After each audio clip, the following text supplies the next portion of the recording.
So you think money buys happiness? I think it buys you the ability to love people.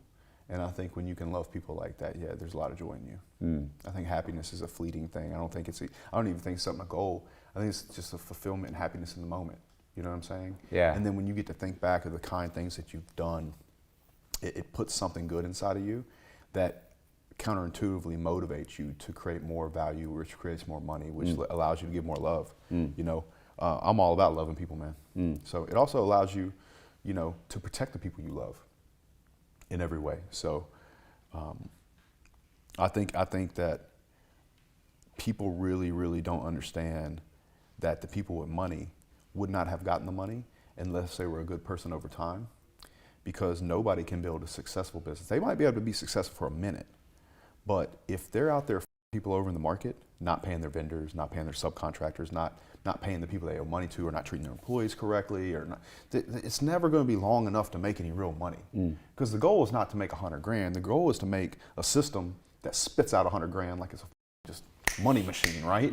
You know, and so people get really short-sighted on that, and they don't understand about people that have achieved high levels of financial success or success in any area. It's something that happens over time. Because you're a good person, you have those efforts to show up and show up and show up and show up. Not only show up, but show up and treat people the right way, fairly.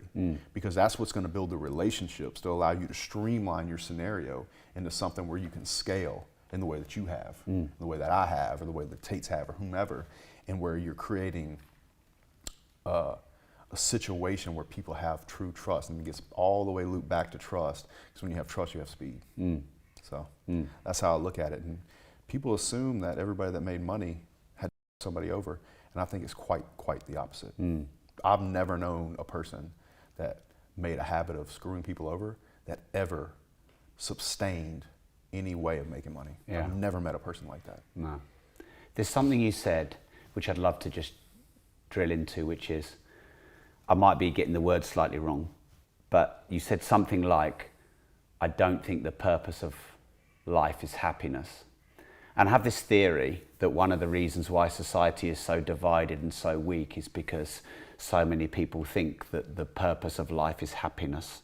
They're chasing happiness. And generally that's doing easier things or avoiding pain. So if that was a statement you made, I completely agree with it. I don't think the purpose of life is happiness. I don't either. I think happiness is a reward we get for safety, security, and progress. And I actually think that the purpose of life is progress. It's progress. Yeah. I call it and growth. we get happiness from progress. Happiness is growth. Yes. And they've done studies on this. I always say success is a two-way street. And if success is happiness, happiness is growth.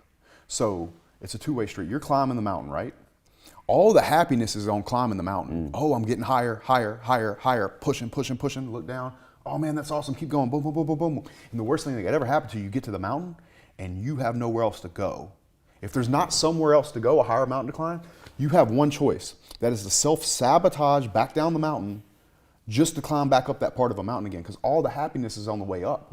It's the work you're doing, the growth of getting a better person. You get excited about the man you become. And that's why, for me, I measure how I'm doing by the man I'm becoming.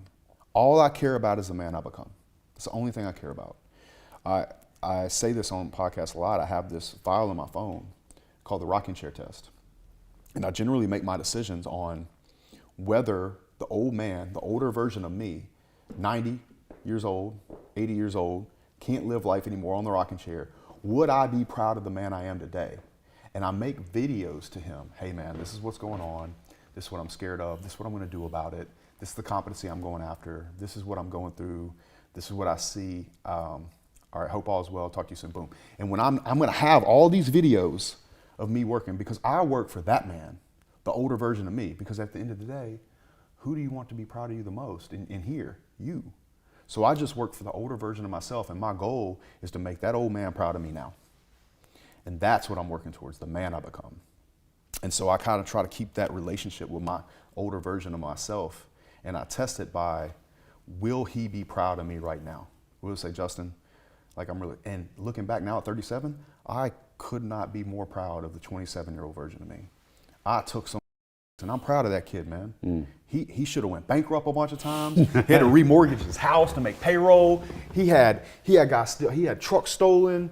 You know, guys set Airbnbs on fire. Just like everything that could happen. They're getting bar fights in Michigan and 2 trucks with my logo. They're chasing, bro, just crazy shit. I'm proud of that kid, man. Yeah. I'm really, really proud of him. And I hope to continue having that relationship with myself, because really internally, you know, you can make other people happy. But if you're not happy with you, man, you're not going to give love to other people. And that's what happens, I think, when people hate on the Tates, or they hate on people in general. Like, they don't like themselves on the inside, and it comes out of them. And so when I see a person saying these things, or trying to lie on people, or try to say that rich people are bad people, they're literally, all that is the rot from the inside coming out of their mouth onto a keyboard, you know. And the people that are able to love people, and the people that are secure in themselves, and the people that are out there, you know, talking good things into the world, those people are good in here, and it's doing the same thing. It's just coming out and onto a keyboard, so, or into a video, or in their words and thoughts about other people. I can't name a person right now that I hate.